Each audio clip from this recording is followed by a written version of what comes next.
जी कैफ 7 आज के लेक्चर का आगाज़ करते हैं। Lecture number 46। आज हम कल आपको जो होम असाइनमेंट दी गई थी उसकी डिस्कशन करेंगे। फिर इसके बाद दो कंसेप्ट हमने स्टडी करने हैं, एक सर्विस ऑफ नोटिस और डॉक्यूमेंट्स और दूसरा वोटिंग सिस्टम। पहले home assignment. Explain whether or not the following statements are in accordance with the provisions of Companies Act 2017 and support your answer with reason। आपको पता है ये उसका एक अक्सर पूछा जाने वाला क्वेश्चन का स्टाइल है, यानी इस स्टाइल में वो अक्सर लॉ में क्वेश्चन पूछता है। किस स्टाइल में? कि कोई ना कोई स्टेटमेंट बता देता है, दे देता है और हमें कहता है बताओ ये कंपनीज एक्ट के मुताबिक है कि नहीं, और उसमें कोई ना कोई वायलेशन होती है कंपनीज एक्ट की किसी भी प्रोविजन की, वो हमने उसे बताना होता है। ए, all limited companies are required to hold statutory meeting within 6 months of incorporation। गलत। अच्छा, इसमें दो गलतियां हैं, एक टाइप ऑफ कंपनी के लिहाज से और दूसरा टाइम के लिहाज से। टाइप ऑफ कंपनी के लिहाज से क्या गलती है? Every public company having share capital और private company which is converted into public company within 1 year of incorporation. इन दो कंपनीज के लिए रिक्वायर्ड है, बाकी कंपनीज के लिए स्टैट्यूटरी मीटिंग रिक्वायर्ड नहीं। बाकी कंपनीज कौन सी हैं? जो प्राइवेट कंपनीज है, जो प्राइवेट कंपनीज है, या public company not having share capital, या private which is converted into public after 1 year। इन कंपनीज के लिए स्टैट्यूटरी मीटिंग रिक्वायर्ड नहीं। क्लियर? एग्जाम में दोनों तरह से क्वेश्चन पूछ सकता है ना, कि बताइए कौन सी कंपनीज हैं जिनके लिए स्टैट्यूटरी मीटिंग रिक्वायर्ड है, ये भी पूछ सकता है। तो ये भी पूछ सकता है बताइए कौन सी कंपनीज है जिनके लिए स्टैट्यूटरी मीटिंग रिक्वायर्ड नहीं है। दूसरा 6 months ऑफ इनकॉर्पोरेशन।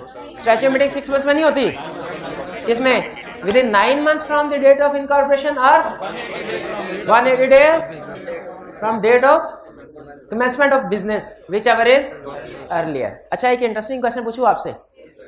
अगर एक private company within 1 year, यानी फर्ज कीजिए 8 महीने के बाद पब्लिक कंपनी में कन्वर्ट होती है, पब्लिक कंपनी में कन्वर्ट होती है, क्या उसने स्टैट्यूटरी मीटिंग कंडक्ट करवानी है? या कब?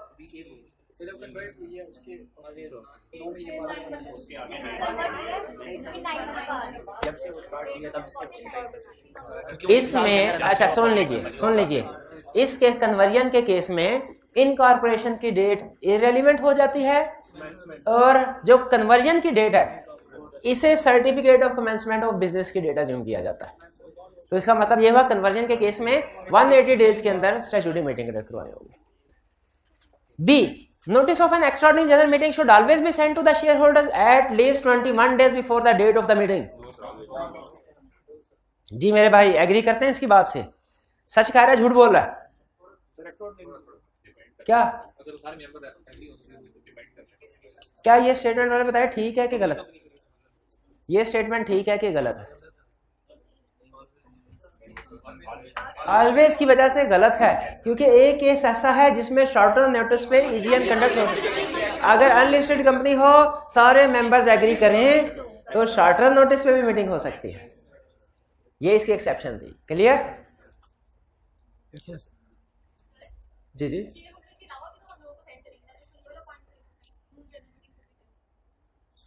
नहीं, वो असल में इनका क्वेश्चन ये है कि सर इससे मुराद सिर्फ शेयर होल्डर्स को कह रहा है, शेयर होल्डर्स के अलावा कुछ दूसरे लोगों को भी तो नोटिस सेंड किया जाता है।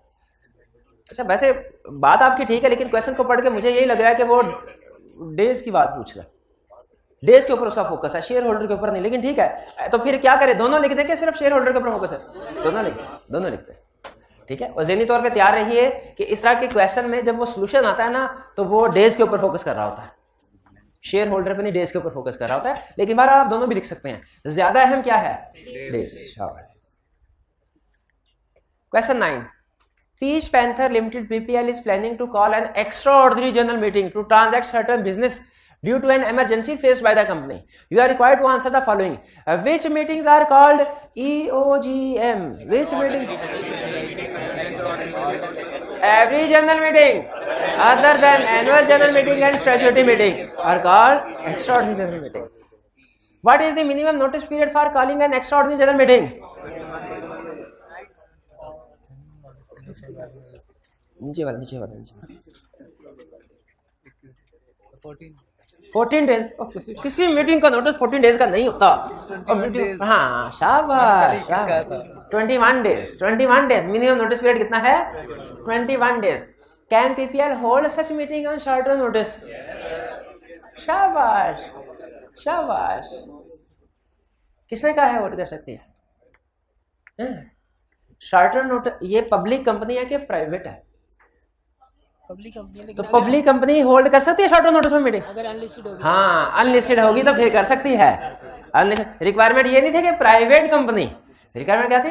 Unlisted company. तो बिल्कुल अगर ये अनलिस्टेड कंपनी है तो होल्ड कर सकती है। शराइत क्या है? कितने मेंबर्स एग्री हो?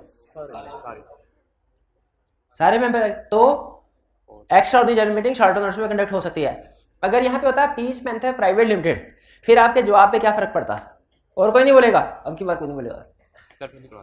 फिर शॉर्ट टर्म नोटिस में नहीं करवा सकते। क्यों? क्यों? उसके ऊपर ये अनलिस्टेड वाला कंसेप्ट अप्लाई नहीं होगा? क्यों? प्राइवेट कंपनी अनलिस्टेड नहीं होती क्या? प्राइवेट कंपनी लिस्टेड होती है। प्राइवेट, मेरा ख्याल ये है, मेरा ख्याल लॉ में नहीं लिखा हुआ, लेकिन मेरा ख्याल ये है कि प्राइवेट कंपनी भी करवा सकती है, वो भी अनलिस्टेड की कैटेगरी में ही आएगी। लेकिन ये मेरा ख्याल है, लॉ में नहीं लिखा हुआ। हाँ आपका ख्याल भी वही होना चाहिए जो मेरा ख्याल है। 9 में कोई प्रॉब्लम? आपको खुद अपना ख्याल नहीं है, हम क्या आपका ख्याल रखेंगे? असाइनमेंट करके आए हो, पता है असाइनमेंट नहीं करने वाले फेल हो जाते, फिर भी शायद पास हो जाए, शायद पास हो जाए। हाँ जी, बील ऐसे पास हो गया था। हर पेपर में इस तरह नहीं होता, किसी में मेहनत भी कर ले। अल्लाह करे आपका हर पेपर इस तरह पास हो जाए, ये ना समझे कि बात अल्लाह करे हर, लेकिन ऐसे असूल नहीं है ना, ऐसे होता नहीं है। ठीक है, आगे चले। Question 10. Annual general meeting of Alpha Limited, a listed company, scheduled to be held in March 2020 to transact several ordinary and special business, such as election of directors, including independent directors. AGM है जिसमें directors का election भी होगा. Under the provisions of Companies Act 2017, list the information which must be included in AL's notice of annual general meeting to be published in the newspaper. आपने बताना है information जो कि एएल के नोटिस में इंक्लूड होनी चाहिए, और नोटिस न्यूज़पेपर में पब्लिश होता है, पब्लिश न्यूज़पेपर। ओके, आगे कह रहा है your answer should cover all aspects which must either be included in or be annexed to notice of annual general meeting. Included in का मतलब क्या है? नोटिस के अंदर सारे मैटर्स जो लिखने हैं वो लिखो, और अनेक्स्ट टू का मतलब क्या है? सारे अटैच करने हैं, वो भी लिखो, लिख देंगे। अच्छा चले, 50 रुपए इनाम उस स्टूडेंट के लिए जो इस क्वेश्चन के सॉल्यूशन में कोई एरर या ओमिशन निकालेगा। अगर कभी होम असाइनमेंट के जो पहले हाथ उठा दे, लेकिन अगर एरर ओमिशन ना हुआ ना तो 50 रुपए फिर देने पड़ेंगे। नहीं देने नहीं पड़ेंगे, बेफिक्र होकर बताया। नहीं, इस क्वेश्चन में नहीं, इस क्वेश्चन का जो मैंने सॉल्यूशन बना के किताब में लिखा है उस सॉल्यूशन में आपकी गलती नहीं, मेरी गलती नहीं निकाल सकते। शाबाश, तो ये 50 रुपए भी आपको नहीं मिल सकते।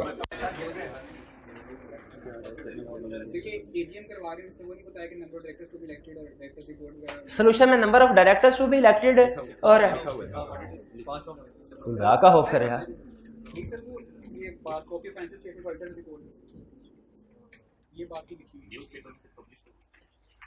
कॉपीज ऑफ फाइनेंशियल स्टेटमेंट्स और डायरेक्टर्स रिपोर्ट और ऑडिटर्स रिपोर्ट, ये बात नहीं लिखी हुई। कैसे पता चला ये बात लिखनी चाहिए थी? एजीएम करवा रहे हैं, एजीएम में तो ये चीजें होती हैं, और वैसे भी ये कह रहा है कि जो साथ में नेक्स्ट होंगी वो भी इंक्लूड की जाएगी। शाबाश, यही बात, शाबाश। तो उसमें एजीएम में कुछ और चीजें भी डिस्कस होती है जो कि सोल्यूशन में नहीं लिखी, तो आप लिख ले, वो आप लिख ले। कौन कौन सी चीजें? फाइनेंशियल लिख ले, लिख ले। ये नहीं, ये लिखा हुआ है सर, 50 रुपए वापस लें। किधर लिखा हुआ? ये लिखा हुआ है, लिखा हुआ है वापस 50 रुपए वापस लें, वापस लें सर, लिखा हुआ है, वापस लेने लिखा हुआ है सर, वापस बोलते हैं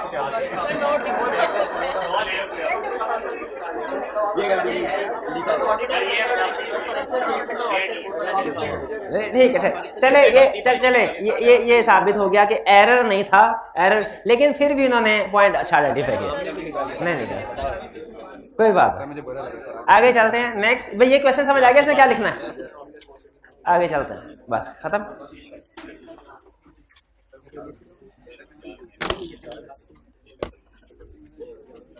चले इसी बहाने आपने सोल्यूशन तो गौर से पढ़ लिया ना,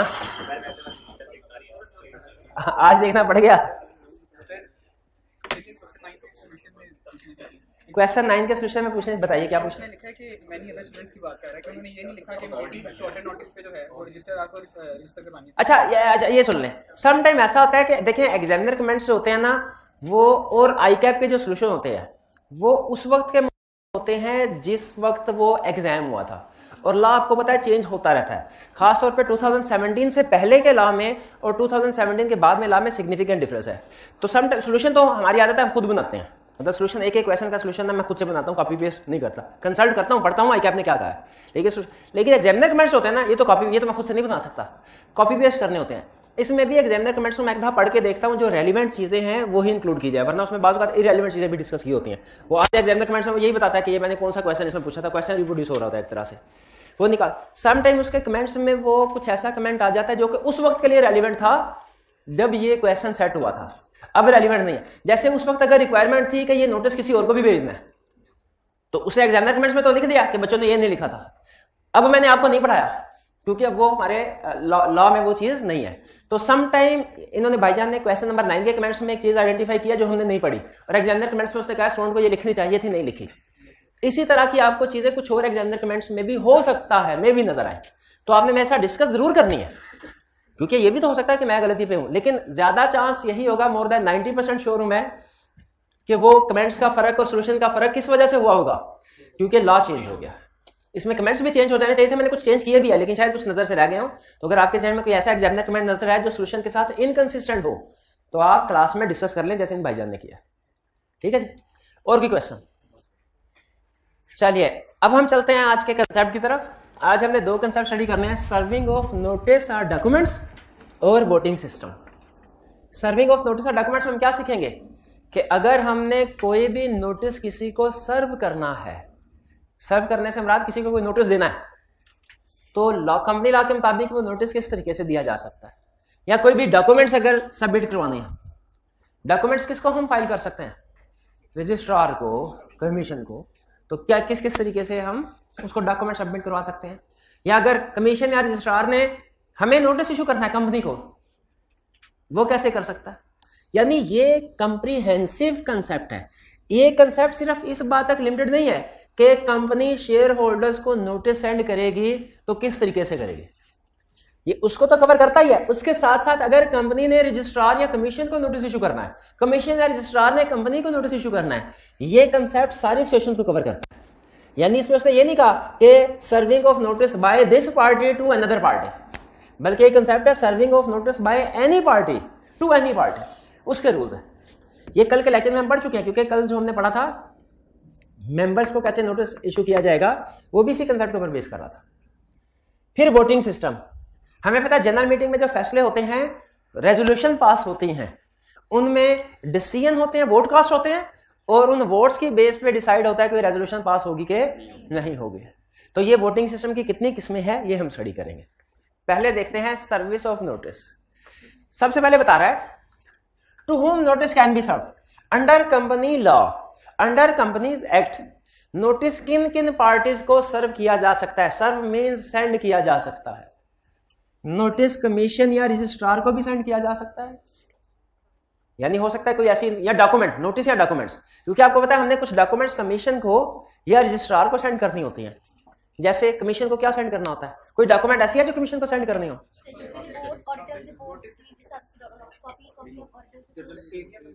एजीएम का नोटिस सेंड करते हैं फॉर एग्जांपल कमीशन को, हाँ बिल्कुल, रजिस्ट्रार को प्रोस्पेक्ट। तो हमने जो ये सेंड करने हैं तो किस एड्रेस पे करेंगे, जो कमीशन और रजिस्ट्रार का ऑफिस का एड्रेस होगा उस पे, रजिस्ट्रार के घर के एड्रेस पे नहीं, ऑफिस के एड्रेस पे। उसी तरह हो सकता है कि नोटिस सर्व किया जाए कंपनी पे या उसके किसी ऑफिसर्स पे। कंपनी को, क्या कमीशन कंपनी को कोई नोटिस इशू कर सकता है, रजिस्ट्रार कंपनी को कोई नोटिस इशू कर सकता है, कमीशन या रजिस्ट्रार कंपनी के किसी ऑफिसर को नोटिस इशू कर सकता है, सीईओ को, सीएफओ को। वो कैसे करेंगे, किस एड्रेस पे भेजेंगे, कंपनी का जो रजिस्टर्ड ऑफिस होगा उस एड्रेस पे। और फिर मेन कंसेप्ट, क्या मेंबर्स को नोटिस इशू किया जा सकता है, बिल्कुल किया। मेंबर्स को ज्यादातर नोटिस कौन इशू करेगा? कंपनीज, ठीक है। और अदर से मुराद ऑडिटर, डायरेक्टर्स, दूसरे लोग हैं। मेंबर्स को जो नोटिस इशू किया जाएगा किस एड्रेस पे किया जाएगा? रजिस्टर्ड या कम्युनिकेशन एड्रेस, ठीक है। ये वाला कंसेप्ट जो हमने कल पढ़ा था ये आपके लिए नया है, लेकिन है बहुत इजी। भाई कमीशन या रजिस्ट्रार को नोटिस इशू करना हो किस एड्रेस पे भेजे? जो उनके ऑफिस का एड्रेस है। कंपनी को नोटिस इशू करना है किस एड्रेस पे भेजो? रजिस्टर्ड एड्रेस है, खत्म कहानी। मेंबर्स को नोटिस इशू करना है किस एड्रेस पे भेजे? जो उनका रजिस्टर्ड या कम्युनिकेशन एड्रेस है। अच्छा, एड्रेस तो क्लियर हो गया। मैनर ऑफ सर्विंग नोटिस भेजा कैसे जाएगा? पहला, पर्सनली अगेंस्ट एक्नॉलेजमेंट। पर्सनली का मतलब क्या है? ऑफिस के किसी, खुद से मुराद वो कंपनी सेक्रेटरी खुद तो नहीं जाएगा, पर्सनली से मुराद अपने किसी ऑफिस बॉय को भेजेगा, चाहो भाई ये उसके घर जाओ, ये नोटिस दो। अगेंस्ट एक्नॉलेजमेंट का मतलब क्या है? कि नोटिस दे के उसे एक्नॉलेजमेंट लेके उसने वसूल पाया नोटिस, साइन ले, ठीक है। पोस्ट और कोरियर, रजिस्टर्ड पोस्ट या कोरियर के जरिए से सेंड कर, टीसीएस के जरिए से या पाकिस्तान पोस्ट ऑफिस के जरिए से। इलेक्ट्रॉनिक मीन्स में इलेक्ट्रॉनिकली। अक्सर जो लिस्टेड कंपनी है जो फाइनेंशियल स्टेटमेंट सेंड करती है ना, ये लिस्टेड कमीशन को या डायरेक्टर्स रिपोर्ट, दूसरी चीजें वो ईमेल के जरिए से सेंड करते हैं, ठीक है। पोर्टल बनाया हुआ है एससीसीपी ने, उसके अपलोड कर देती है या ईमेल कर देती हैं। अदर मीन्स से मुराद फ्यूचर में कोई अगर नए मीन्स आ जाते हैं उसके जरिए से भी, जो स्पेसिफाई करेगा commission. Next, when is notice deemed effective? कब समझा जाएगा कि नोटिस रिसीव हो गया? देखिए आपको पता है कल भी ये बात डिस्कस हुई थी, लॉ इस चीज को नहीं मानता कि नोटिस सेंड किया तो दूसरी पार्टी को रिसीव हुआ कि नहीं हुआ। जैसे कोर्ट केसेस में भी ये रूल होता है, अगर कोर्ट ने किसी को नोटिस इशू कर दिया कि आप अदालत में हाजिर हों और वो बंदा नोटिस को वसूल ही नहीं करता, तो क्या कोर्ट इस चीज को मानेगी कि उसे नोटिस का इल्म नहीं था? नहीं, क्योंकि हमने आपके घर के एड्रेस पे इशू कर दिया था, तो इसका मतलब है कि आपको मिल गया। क्लियर? अच्छा, बल्कि आप एक मजे की बात बताऊं, समटाइम ऐसा होता है कोर्ट केसेस में ना, एक पार्टी ने दूसरी पार्टी के खिलाफ केस फाइल किया, तो वो ये चाहते हैं कि इसकी जो पेशी की तारीख है वो गुजर जाए और दूसरी पार्टी हाजिर ना हो। तो वो जो दूसरा बंदा था ना जो लेटर वगैरह सेंड करता है, उसके साथ साजबाज करके उसे कहते हैं ये लेटर है ना, ये खाली भेज दो, इसके अंदर कोर्ट का ऑर्डर ना लगाओ जिसमें लिखा हुआ है कि इस दिन इस केस की पेशी आप हाजिर हों। अब जिस बंदे को खाली लेटर जाएगा उसे क्या पता चलेगा? लेकिन इससे फायदा क्या होता है? कोर्ट की नजरों में यह साबित हो जाता है कि इस दिन इस पर्सन को ये लेटर पोस्ट किया गया है। तो मुझे बताइए, इस केस में अगर दूसरा बंदा कोर्ट को आके कहे सर मुझे लेटर तो मिला था उसमें था कुछ भी नहीं, तो कोर्ट क्या समझेगी कि वाकई इसको नोटिस सर्व हुआ कि नहीं हुआ? कोर्ट से झूठ बोल रहा है, सर्व हो गया। इसी तरीके से अगर लॉ ये कहता है कि जिस पार्टी ने नोटिस सेंड करना है ना किसी को, उसकी जिम्मेदारी है कि नोटिस सेंड करे और उसके सबूत के तौर पे कोई चीज अपने पास रखे। जैसे आप कोरियर वालों के पास जाते हैं ना, तो सबूत के तौर पे आपको एक पर्ची देते हैं, रिसीट की हमने ये वसूल किया है, ये सेंडर है और ये इसको सेंड किया गया रिसीवर। वो इस बात का सबूत होता है कि आपने नोटिस सेंड। अगर कंपनी के पास इस बात का सबूत है ना कि उसने मेंबर्स को नोटिस सेंड किया है, तो मेंबर्स को अगर रिसीव नहीं भी हुआ, इसमें कंपनी का कसूर नहीं होगा। इसका मतलब अगर एजीएम है और उसमें खाली लेटर मेंबर्स को पोस्ट कर दिए गए, तो लॉ की नजर में क्या साबित हो जाएगा? क्या पहुंच गए। Unless contrary proved, unless contrary proved. इसमें हो सकता है कि मेंबर को जब मिले उसे याद हो, हाँ सर ने क्लास में एग्जांपल दी थी, बाज़ औक़ात जब लीगल रिक्वायरमेंट पूरी करनी होती है लेकिन पार्टी ये चाहती है कि इसको पता ना चले, तो फिर वो खाली लेटर सेंड कर देती है। तो मैंने खोल के देखा, मुझे पता खाली है, इसका मतलब मेरे साथ जो 4-5 और लोग हैं ना उनको भी खाली लेटर जाएगा। वो क्या करता है, फिर फोन करके उसे कहता है लेटर ओपन ना करना, लेटर जैसे ही अपने पास रख लेना। फिर वो letter as it is court के पास ले जाते हैं, सर आप खुद अपने हाथों से खोल के देखें इसमें कुछ भी नहीं है। तो अनलेस कॉन्ट इसे इसमें हाँ नहीं पहले देख लेंगे ना हम नोटिस निकलना है कि नहीं, ऐसे ना करें। हाँ पता चल जाता है नोटिस है कि नहीं, उसमें वो ये बल्ब जला के ना उसको ऊपर करेंगे, आपको पता चल जाएगा अंदर है कि नहीं। 5000 के नोट में तार है कि नहीं कैसे पता चलता है? बल्ब के आगे है, उसी तरीके से पता चल जाएगा लेटर में नोटिस है कि नहीं। बहरहाल कंसेप्ट की तरफ ये तो यूं टाइम ज़ाया करने के लिए मैंने आपके साथ शेयर कर दी बात। नोटिस डीम्ड इफेक्टिव का मतलब क्या है कि लॉ कब समझेगा कि नोटिस प्रॉपर्ली सर्व हो चुका है, सेंड हो चुका है? जब प्रॉपर्ली एड्रेस्ड होगा। प्रॉपर्ली एड्रेस का मतलब क्या है? सही एड्रेस। प्रीपेड होगा, पोस्टेज यानी स्टैंप लगी होगी, विद लेटर। ये विद लेटर इस वजह से लॉ ने ऐड किया है कि भाई लेटर के बगैर ही सेंड ना कर देना, लेकिन इसको प्रूव करना उस पार्टी के लिए मुश्किल होता है जो लेटर खोल चुकी हो। नहीं। फिर एट टाइम, अच्छा ये कब समझा जाए, जैसे कंपनी ने 5 जनवरी को नोटिस इशू किए कि 30 जनवरी को एजीएम है, मिस्टर अली एक शेयर होल्डर है, उसने आके कोर्ट में कहा सर मीटिंग को नल एंड वाइड करा दिया जाए, क्यों, क्योंकि मुझे कभी इस जनरल मीटिंग का नोटिस मिला ही नहीं, क्या ये नल एंड वाइड करार कर दिया जाएगा? नहीं, नहीं, क्योंकि कंपनी ने नोटिस सेंड कर दिया। अच्छा ये कब एज्यूम किया जाएगा कि मिस्टर अली को कब मिला? एज्यूम कब किया जाएगा? जब नॉर्मली जितने दिनों के बाद लेटर डिलीवर हो जाता है, एज्यूम किया जाएगा कि उतने दिनों के बाद ही लेटर डिलीवर हुआ।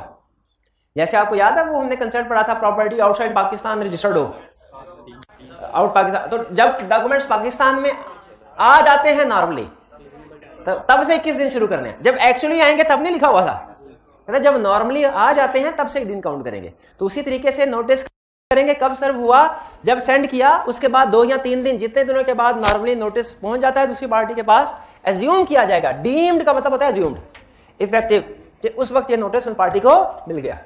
इसका मतलब है आपने इंश्योर करना है अगर जनरल मीटिंग का नोटिस सेंड कर रहे हैं कि वो नोटिस प्रॉपरली अटेस्टेड हो, प्रीपेड हो और पोस्ट लेटर उसमें इंक्लूड करके पोस्ट किया जाए। और ये अगर पाकिस्तान में जितने भी लेटर पोस्ट करें 3 दिन के अंदर अंदर रिसीव हो जाते हैं, नॉर्मली 2 दिन में भी हो जाते हैं। तो फर्ज कीजिए 3 दिन है, तो फिर कब 5 तारीख को लेटर पोस्ट किया, कब एज्यूम किया जाएगा कि उसे मिल गया? 8 तारीख को। अगर दरमियान में किसी भी वजह से, कोरियर वालों की हड़ताल की वजह से और किसी वजह से लेटर डिले पहुंचता है तो याद रखिए उस पे कंपनी की कोई लाइबिलिटी या कसूर, फॉल्ट नहीं होगा। ये clear? Joint share holder, joint share holder का कंसेप्ट क्या है कि एक ही शेयर के एक से ज्यादा, आपको याद है हमने क्वेश्चन किया था मैक्सिमम नंबर ऑफ मेंबर्स 50 वाला, जिसमें उसने कहा था कि 5 मिलियन शेयर्स हैं, इसके जॉइंट शेयर होल्डर है 4, उसको हम कितने काउंट करते थे? 1। तो मुझे बताइए इसी तरह जॉइंट शेयर होल्डर के केस में नोटिस भेजना है, कितने नोटिस इशू होंगे? 1। 4 नोटिस नहीं इशू होंगे, चाहे जॉइंट शेयर होल्डर 4 नोटिस कितने, किसको इशू होगा? जो रजिस्टर ऑफ मेंबर्स में जिसका पहले नाम आया। और लीगल रिप्रेजेंटेटिव के केस में क्या लीगल रिप्रेजेंटेटिव को नोटिस इशू किया जाता है कोई? कौन सा? बिल्कुल, अगर डिसीज मेंबर हो तो एजीएम का नोटिस लीगल रिप्रेजेंटेटिव को जाता है। और किस एड्रेस पे जाएगा? जो लीगल रिप्रेजेंटेटिव ने रजिस्टर करवाया होगा, address supplied by legal representative. Clear?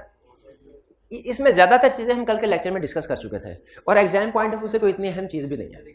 ठीक है, हाँ ये एग्जाम पॉइंट ऑफ व्यू से अहम है, मैनर ऑफ सर्विंग नोटिस, ये अहम है जी।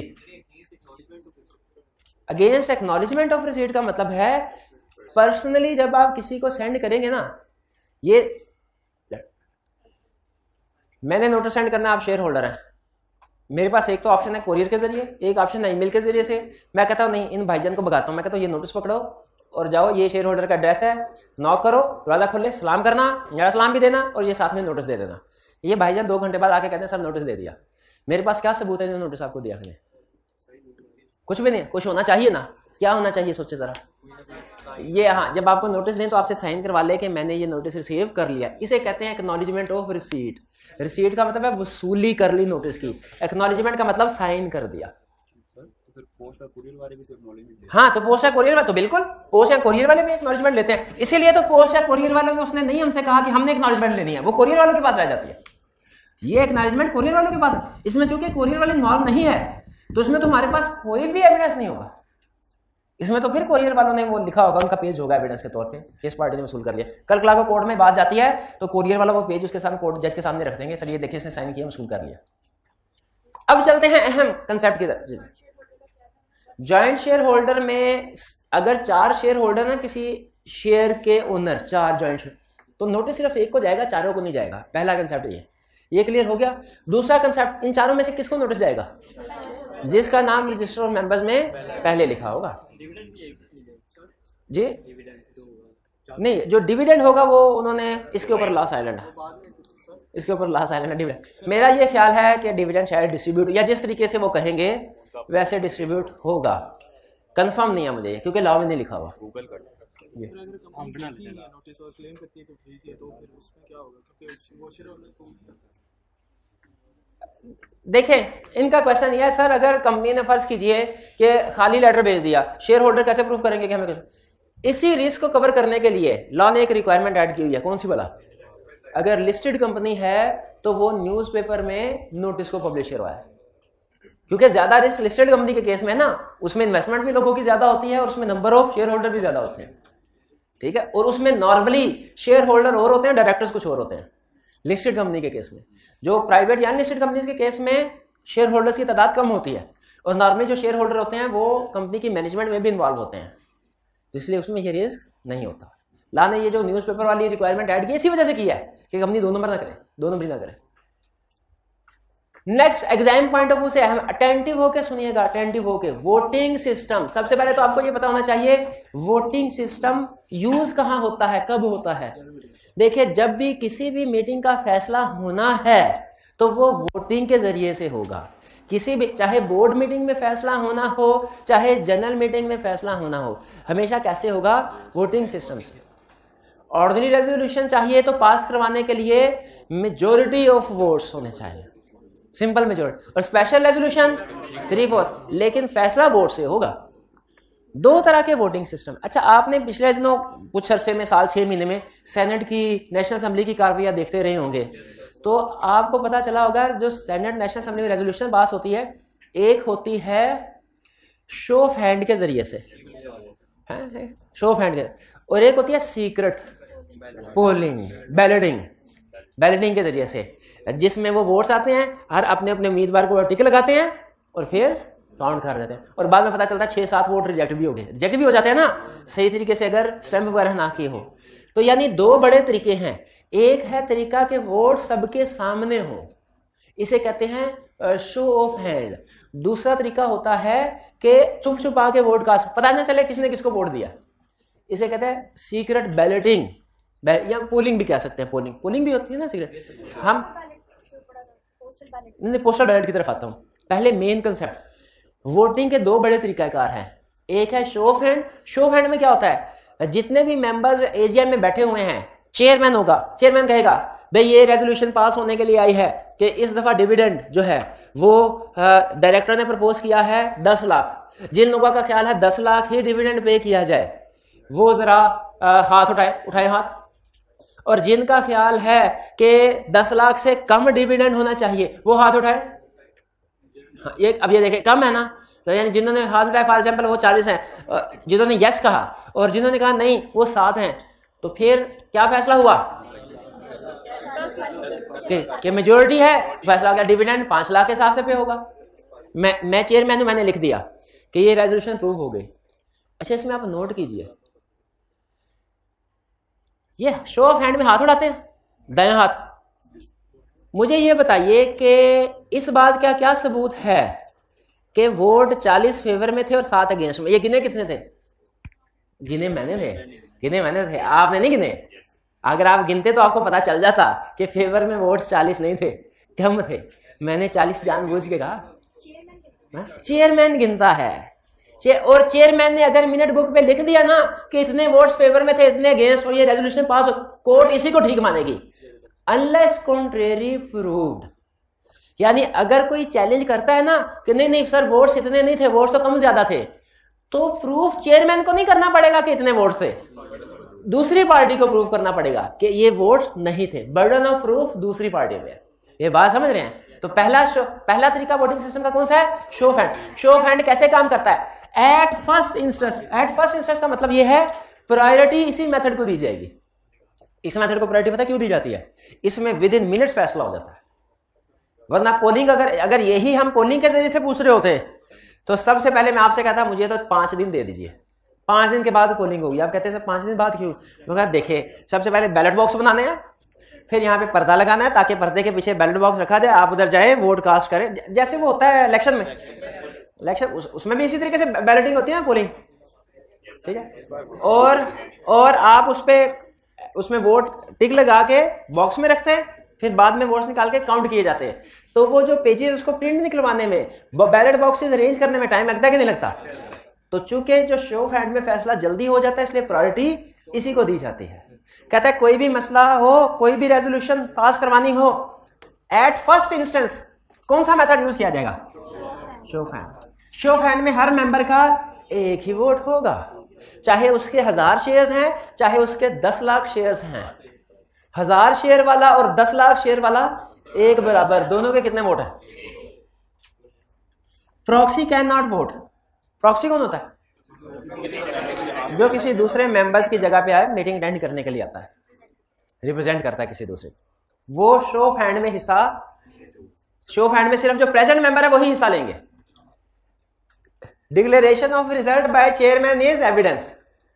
जब चेयरमैन रिजल्ट को अनाउंस कर देगा वही रिजल्ट समझा जाएगा, उसको कोई चैलेंज नहीं करेगा अनलेस कॉन्ट्रेरी इज प्रूव्ड। जैसे फर्ज कीजिए कितने स्टूडेंट्स ये चाहते हैं कि कल छुट्टी हो? हाँ सर, ये हो गए तकरीबन, समझ लीजिए फर्ज करें 50 हो गए। कितने स्टूडेंट्स चाहते हैं कि कल क्लास हो? सॉरी, गिनती मुंह से नहीं मेरी निकलनी चाहिए, मैंने देख लिया। अब मैंने ये फैसला किया है, शो ऑफ हैंड्स की बेस पे ये रेजोल्यूशन पास की जाती है कि चूंकि कल क्लास होने के वोट्स ज्यादा हैं इसलिए कल क्लास होगी। बताइए, मैंने लिख दिया। अब बताइए अदालत किसको ठीक मानेगी? मेरे लिखे यही कह रहा है कि डिक्लेरेशन ऑफ रिजल्ट में चाहे चेयरमैन गलत गिनती क्यों ना गिने, उससे ही एविडेंस माना जाए। अगर किसी को एतराज है तो वो साबित करे। अनलेस कॉन्ट्रेरी प्रूफ का मतलब क्या है? अगर किसी को एतराज है साबित। आपको ये लगता है कि मैंने सही वोट काउंट नहीं किए, जाइए कोर्ट। हाँ एविडेंस है। हाँ, अब देखें, ठीक है, इसमें चूंकि रिगार्डिंग हो रही है क्लास में इसलिए आप प्रूव कर सकते हैं, लेकिन अगर रिगार्डिंग ना हो रही होती आप प्रूव नहीं कर सकते थे। ये चेयरमैन की इतनी पावर्स होती हैं चेयरमैन की कि उसने जो फैसला कर दिया उसको बाय डिफॉल्ट सही माना जाएगा, चाहे वो आपको प्रूव करना पड़ेगा। ये क्लियर हो गया? चेयरमैन अगर मेंबर है तो उसका अपना वोट भी होगा। अच्छा अब सुनिए, इसमें आपको एक ही मसला नजर आ रहा होगा, क्या भला? प्रॉक्सी वाला। अच्छा, मुझे प्रॉक्सी वाला मसला नहीं लग रहा, अच्छा प्रॉक्सी को राइट टू वोट है जरूर जो आपने पढ़ा हुआ है, लेकिन वो शो ऑफ हैंड में नहीं है, वो पोलिंग में है। मुझे इसमें जो मसला नजर आ रहा है ना, वो ईच मेंबर 1 वोट। जिसने 10,000 का कैपिटल इन्वेस्ट किया उसका भी 1 वोट, जिसने 10 लाख का कैपिटल इन्वेस्ट किया उसका भी 1। लेकिन स्टिल पहले यही मेथड यूज होता है, इसलिए कि जिसने 10 लाख इन्वेस्ट किया है ना, वो कहता है अच्छा देखते हैं मीटिंग का फैसला क्या होता है। अगर तो मीटिंग का फैसला वही हो जो वो चाह रहा था तो कहेगा अच्छी बात है, जल्दी फैसला हो गया, शो ऑफ हैंड अच्छा है। लेकिन अगर मीटिंग का फैसला कुछ और है और वो शेयर होल्डर कुछ और, मेजोरिटी शेयर होल्डर कुछ और चाह रहा है, तो लॉ ने उसको ऑप्शन दिया क्या कि वो डिमांड कर ले चेयरमैन से कि सर आप पोलिंग करवाएं, सर आप पोलिंग करवाएं। तो पोलिंग कब कंडक्ट होगी? पोलिंग अगर चेयरमैन खुद से सेलेक्ट कर ले कि ये मसला जो है ना ये थोड़ा कॉन्फिडेंस सेंसिटिव नेचर का है, इसको शो ऑफ हैंड के जरिए से नहीं पोलिंग के जरिए से डिसाइड किया जाएगा, तो पोलिंग होगी। या अगर कोई मेंबर डिमांड करे, कौन सा मेंबर? जिसके पास 10% वोटिंग पावर है, अगर कोई मेंबर डिमांड करे तो उस वक्त फिर पोलिंग होगी, वरना जितने भी मामलात होंगे वो कैसे डिसाइड किए जाते हैं?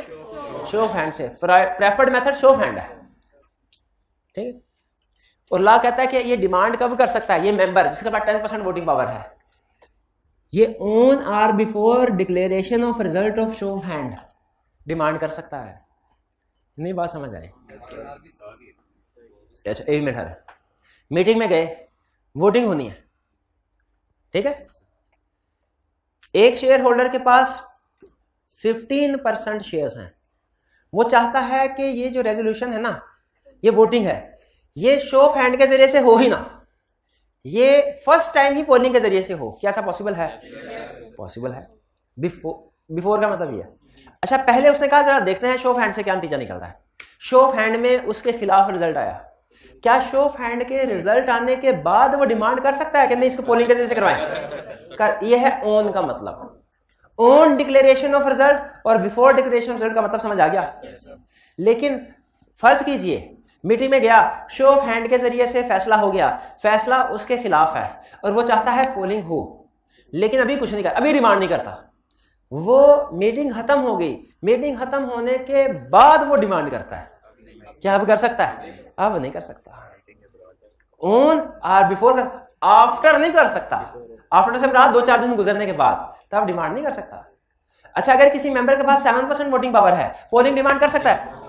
अगर एक के पास 7 दूसरे के पास 6 है, दोनों मिलकर कर सकते हैं। क्लियर? अच्छा मुझे बताइए, शो ऑफ हैंड में पोलिंग में फर्क क्या बोला? ये फौरी हो जाता है, इसमें कुछ टाइम लगता है। ये ओपन वोटिंग सिस्टम है। ओपन वोटिंग सिस्टम का मतलब हर एक बंदे को पता है किसने किसको वोट दिया। ये सीक्रेट सिस्टम, इसमें बैलेट्स यूज नहीं होते, बैलेट बॉक्स यूज नहीं होता इसमें बैलेट बॉक्स यूज होते हैं। तो इसे समटाइम सीक्रेट बैलेटिंग का नाम भी दिया जाता है, बैलेटिंग का नाम भी दिया जाता है, ठीक है, क्योंकि इसमें बैलेट बॉक्सेस यूज होंगे। Votes according to power of shares held, इसका मतलब क्या हुआ? जिसके पास ज्यादा शेयर्स है उसके पास नंबर ऑफ वोट्स भी ज्यादा, जिसके पास कम शेयर्स है नंबर ऑफ वोट्स भी कम हो। प्रॉक्सी कैन वोट, वो जो आपने राइट्स ऑफ प्रॉक्सी पढ़े हुए थे ना कि प्रॉक्सी वोट कर सकता है, वो पोलिंग में वोट कर सकता है। बल्कि आपको मजे की बात बताऊं, क्या ये जो मेंबर्स डिमांड कर सकते हैं 10%, इसमें प्रॉक्सी शामिल है? हाँ, प्रॉक्सी शो ऑफ हैंड में वोट कास्ट नहीं कर सकता, लेकिन अगर वो शो ऑफ हैंड के रिजल्ट से मुतमिन नहीं, पोलिंग डिमांड करना चाहता है, वो कर सकता है। हाँ, प्रोवाइडेड उसके पास 10% वोटिंग पावर हो या दूसरों के साथ मिलकर 10% वोटिंग पावर मिल जाए। प्रॉक्सी के पास है, प्रॉक्सी को जिसने रेफर किया उस बंदे के पास 10%। जी बिल्कुल बिल्कुल, प्रॉक्सी के पास खुद तो अपना कुछ भी नहीं होगा ना, जिस बंदे ने इसको अपॉइंट किया प्रॉक्सी, उसके पास 10% या उससे ज्यादा शेयर्स होने चाहिए। Chairman and representative members scrutinise vote, अच्छा ये ज्यादा बेहतर तरीका है। इसमें जो वोट की स्क्रूटनी होती है, शो ऑफ हैंड में वोट्स की स्क्रूटनी नहीं होती। स्क्रूटनी का मतलब चेक करना। इसमें क्या होता है, जब बैलेट बॉक्स में सारे लोग वोट्स अपने कास्ट कर देते हैं तो फिर बॉक्स खोला जाता है, किसकी मौजूदगी में? चेयरमैन और मेंबर्स की तरफ से एक रिप्रेजेंटेटिव, उसकी मौजूदगी में। और चेयरमैन वोट गिनता है, रिप्रेजेंटेटिव देखता है सही गिन रहा है कि नहीं गिन रहा। यानी जो चेयरमैन के पास वो डंडी मारने की पावर शो ऑफ हैंड में थी, अब नहीं, क्योंकि अब वोट्स की स्क्रूटनी हो रही है, पोलिंग में वोट्स की स्क्रूटनी। क्लियर हो गया? अच्छा, अब आगे कंसेप्ट थोड़ा सा टेक्निकल है, हिम्मत है समझने की?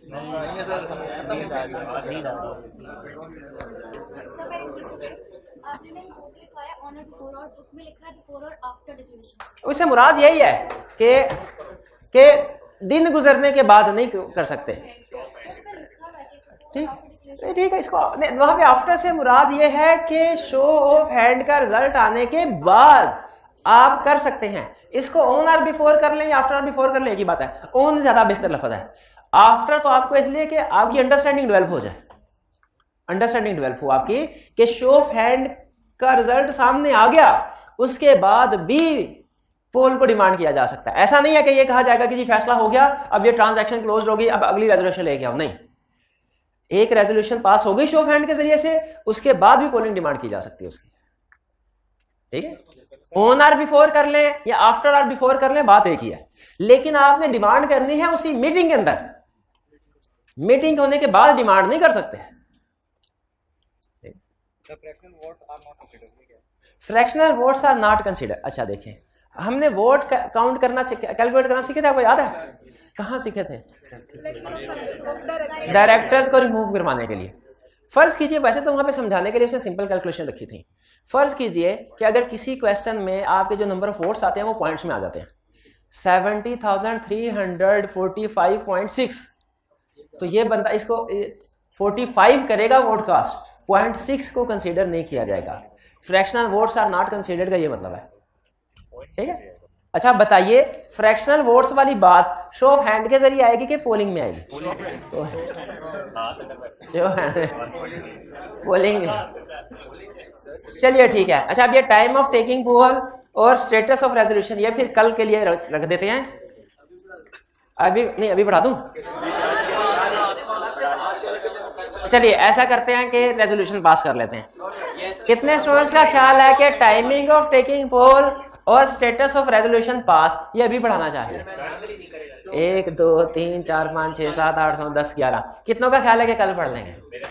1 2 3 4 5 6 7। हाँ जी, सब चलिए ये रिजॉल्व किया जाता है कि ये कंसेप्ट हम अभी पढ़ेंगे। सबूत है तो ले आए, तो लेके आए हैं सबूत इस वक्त। Election for election of chairman. अच्छा अदालत मेंबर्स का हाल। तो इसके ऊपर कोर्ट राब्ता करें, जो कोर्ट आपको, हाई कोर्ट आपको गाइड करेगा इस सिचुएशन में क्या करना चाहिए। लॉ के जिस इशू के ऊपर आपको क्लैरिटी ना हो, आप किसी जज से जाके पूछ सकते हैं, वो हाँ जी वो आपको एक्सप्लेन कर देंगे। चलिए फिर आज का लेक्चर यहाँ पे खत्म करते हैं, कल इंशाल्लाह रिमेनिंग कंसेप्ट को डिस्कस करेंगे। अल्लाह हाफिज़।